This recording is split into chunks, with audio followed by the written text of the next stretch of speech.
Bonjour à tous. Alors pour une fois, je vais faire une vidéo qui va s'adresser aux salariés. C'est vrai qu'habituellement, je fais des vidéos qui s'adressent plutôt aux artisans, aux entrepreneurs.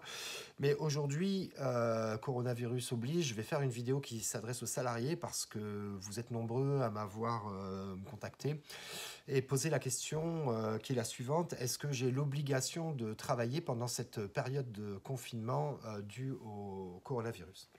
Alors, si vous êtes salarié du bâtiment, et je ne parlerai que pour les salariés du bâtiment, puisque c'est le domaine d'activité qui me concerne et que je connais. Donc, si vous êtes salarié du bâtiment et que vous avez un travail, je dirais, de non productif, c'est-à-dire que vous êtes conducteur de travaux, vous êtes chef, peut-être, je ne sais pas, conduit de travaux, vous êtes personnel administratif dans une entreprise de bâtiment. Enfin bon, tout ce qui peut être fait en télétravail, le président de la République l'a dit le 16 au soir, vous devez travailler dans la mesure du possible à votre domicile. Vous voyez, moi je suis aujourd'hui dans mes bureaux pour une histoire de connexion Internet que je n'ai pas depuis mon domicile, mais je suis seul dans les bureaux, tout le monde est en télétravail. En ce qui concerne les salariés qui, eux, sont des opérateurs ou sont des techniciens et qui doivent travailler sur chantier, est-ce que vous avez l'obligation de travailler si votre entreprise n'est pas fermée? La réponse est oui. Vous avez l'obligation de travailler si votre employeur, qu'il soit artisan, ou entreprise de bâtiment, électricien, plombier, charpentier, couvreur, peu importe, vous avez effectivement l'obligation de travailler si l'entreprise n'est pas fermée. Je pense que ça va être compliqué pour les entreprises de rester ouvertes parce que les fournisseurs sont globalement fermés et la plupart des entreprises sont fermées. Mais néanmoins, si votre entreprise est encore en activité, vous devez travailler. Alors, pourquoi est-ce qu'il y a des entreprises qui sont encore en activité? Pour la simple et bonne raison que, un, la loi leur permet de rester en activité, et de deux, on a des besoins d'entreprises artisanales. Il peut y avoir, si vous êtes plombier ou électricien, vous savez qu'en plus, avec cette période de confinement, si les gens ont besoin d'une panne de chaudière ou une panne électrique à la maison, on a besoin qu'il y ait des artisans qui interviennent. C'est quelque chose qui est vraiment important. Donc voilà la raison pour laquelle c'était un petit peu flou dans le message du président du 16 au soir, mais vous avez l'obligation de travailler si vous êtes salarié. Néanmoins, votre employeur, il a lui aussi des obligations, c'est ce qu'on va voir dans cette vidéo, des obligations pour votre sécurité. Et si jamais vous faites partie d'une entreprise qui a fermé et que vous êtes salarié d'une entreprise qui a fermé, on va également voir dans cette vidéo comment ça va se passer pour votre rémunération. Est-ce que vous allez être payé normalement ou pas? Je vais également parler de cela dans cette vidéo. Mais tout d'abord, en ce qui concerne donc les salariés qui sont aujourd'hui en activité, je vais commencer avec eux, et qui se demandent s'ils ont le droit d'exprimer leur droit de retrait. Alors, écoutez, on a eu un cas dans le passé qui était un petit peu similaire au Covid-19, c'était la grippe H1N1, on était en 2009.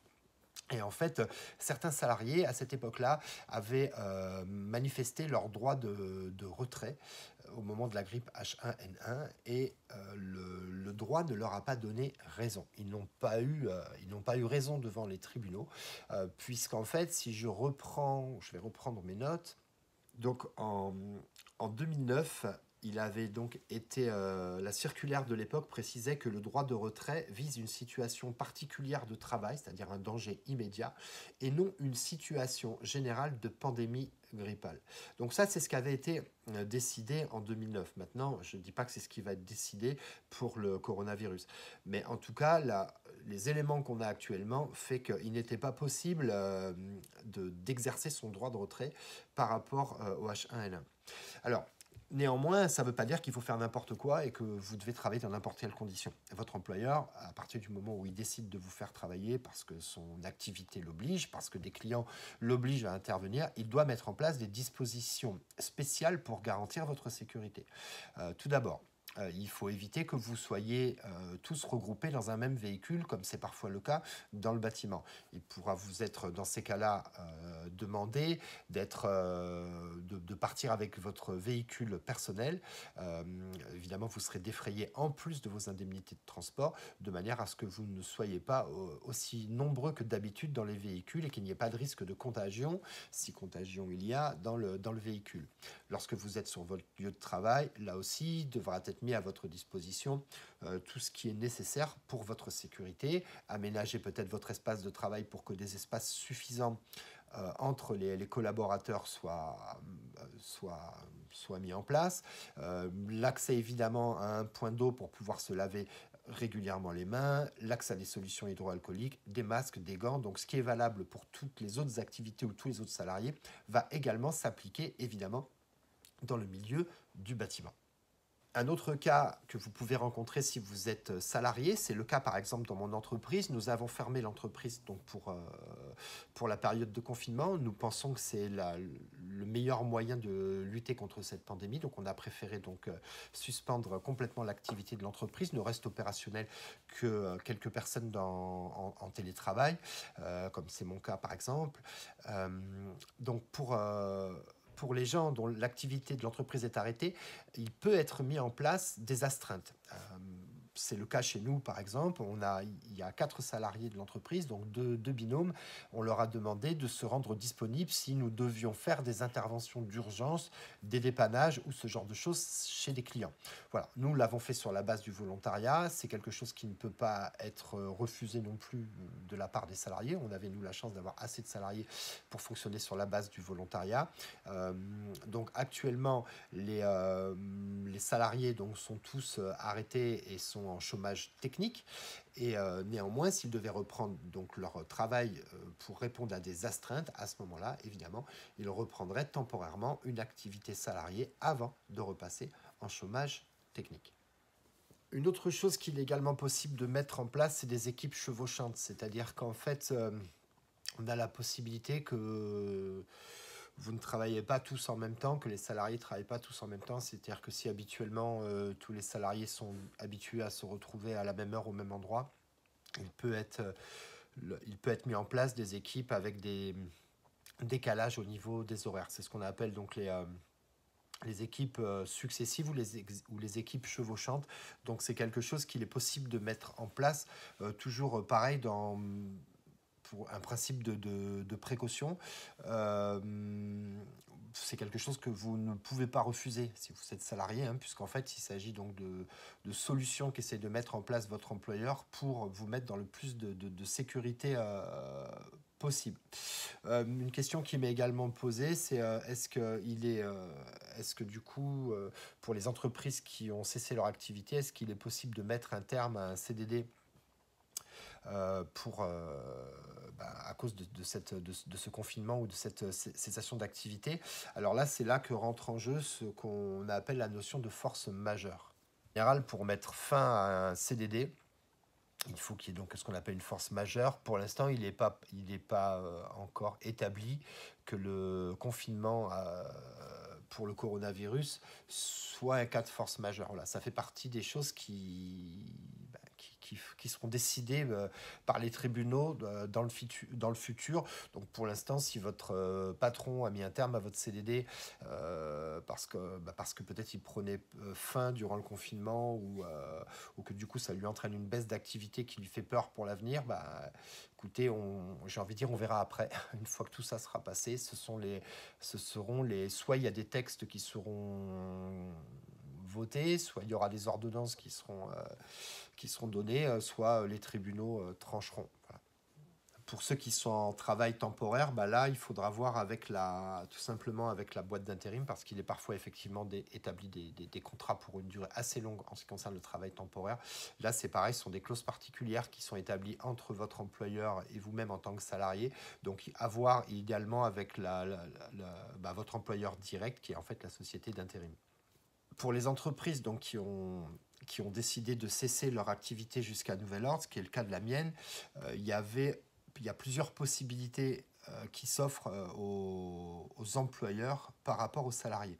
La première est en fait le fait qu'un employeur peut mettre d'office ses salariés en congés payés, c'est-à-dire en fait épurer les congés payés. C'est une période de l'année où dans le bâtiment on doit épurer donc avant le 31 mars les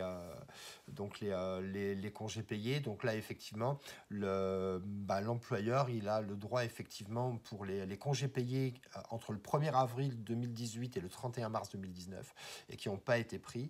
Donc si les dates de congés des salariés ont été posées, au vu de la gravité de la situation, il est possible pour l'employeur de décaler ses congés et de les imputer à cette période de confinement.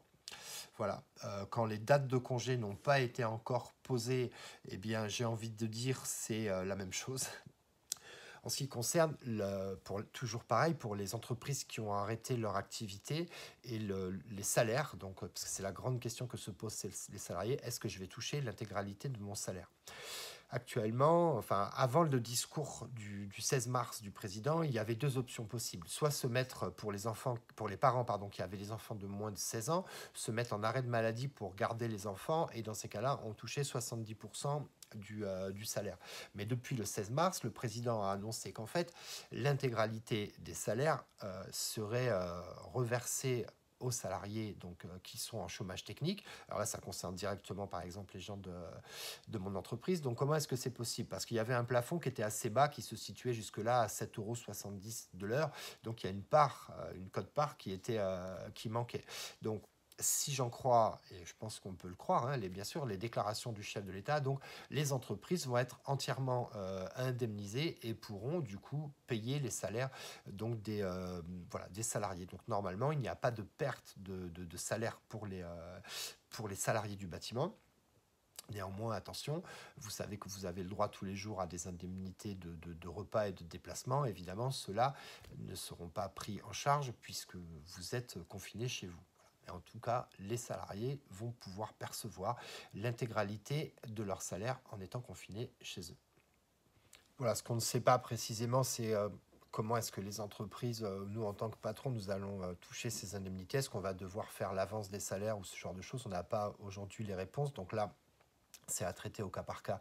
Il faut que vous soyez en contact, il faut que vous n'hésitiez pas à dialoguer avec votre employeur pour connaître la situation de l'entreprise et si savoir à la fin du mois si votre employeur aura le moyen de vous avancer vos salaires ou s'il va devoir attendre les financements de l'État. En tout cas, aujourd'hui, il y a énormément de choses qui ont été mises en place pour aider les entreprises dans cette période difficile, mais néanmoins, évidemment, les trésoreries vont en souffrir parce que même si les salaires sont pris en charge par l'assurance chômage en cas de chômage technique, on ne sait pas dans quel délai, et surtout il y a d'autres charges qui continuent à courir sur les entreprises. On va devoir payer nos fournisseurs, on va devoir payer dans certains cas nos sous-traitants, et évidemment il y a des charges fixes qu'on ne pourra pas décaler, comme les loyers, peut-être les crédits ou les loyers sur les véhicules ou ce genre de choses. Donc il faut que vous compreniez en tant que salarié qu'à partir du moment où l'entreprise ne rentre plus d'argent, ça crée forcément un problème de trésorerie, et il est donc souhaitable que cette situation ne dure pas trop longtemps. C'est pas bon pour les entreprises, c'est pas bon pour les salariés, et c'est d'ailleurs une des raisons pour lesquelles les entreprises en profitent pour solder les congés des salariés, parce que là on est un petit peu tous en vacances forcées pendant 15 jours, ça peut durer, ça peut être 30 jours, ça peut être 45 jours, comme c'est le cas en Chine. Il est bien évident que si après 45 jours de confinement, les salariés reviennent et qu'ils disent je viens poser mes congés, je pense qu'à un moment donné ça va être un petit peu compliqué pour les employeurs. Je pense que chacun peut le comprendre. Voilà, c'est une situation qui n'arrange personne, qui ne fait plaisir à personne, et donc tout le monde doit effectivement y mettre du sien. Encore une fois, évidemment, ça n'arrange personne. Voilà, donc c'est pas une bonne situation pour les salariés, croyez-moi, c'est pas non plus une très bonne situation pour les chefs d'entreprise.